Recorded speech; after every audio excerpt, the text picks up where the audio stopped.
Baştan öten maydayın bu söz zabana geldi. Baştan öten maydayın şun söz zabana geldi. Men bile vadeleşip bir gün dükkana geldi. Ağ elimden tutamdan canım lerdana geldi. Yar bile duran vaktim bir garmama geldi. Yar bile duran vaktim bir garmama geldi.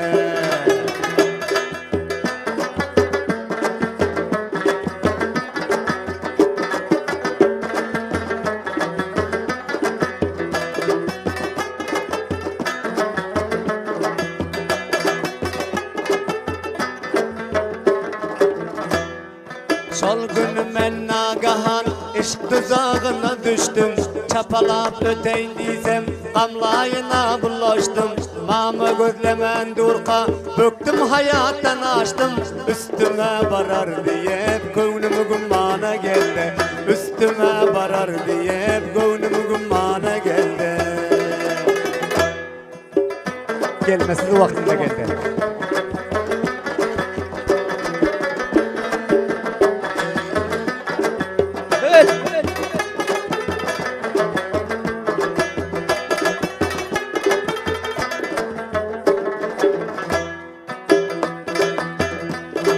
Hiç gamından bolmagin kadrin özüm bilerim deyip, ta ki canım barıça men yanında durar deyip, ten var hata bolmasen mamam özüm görerim deyip, şondan soň azırak kalbim rahata geldi. Şondan soň azıcık kalbim rahata geldi.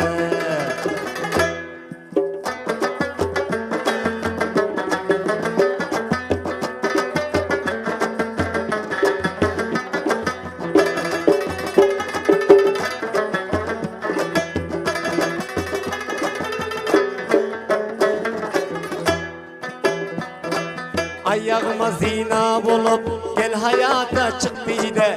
Maman elinden tutup söksen bana sök diyde. Şuna bir zat diyasan son dünyadan yok diyde. Şunu gepeştip mamasının kalbiler dana geldi. Şunu gepeştip mamasının kalbiler dana geldi.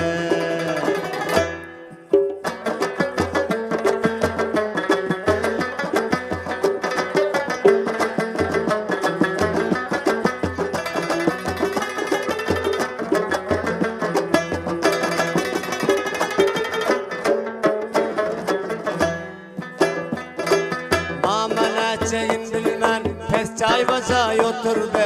Rahim vapa baktı bol deyip elin doğa göterdi. Minnettar men mamadan bir gaygıdan kurtardı. Endi barmağım menin Allah gumana geldi. Kaydı parmağım menin Allah gumana geldi. Duvara barmağım menin Allah gumana geldi. Yar bile duran vaktim bir garmama geldi.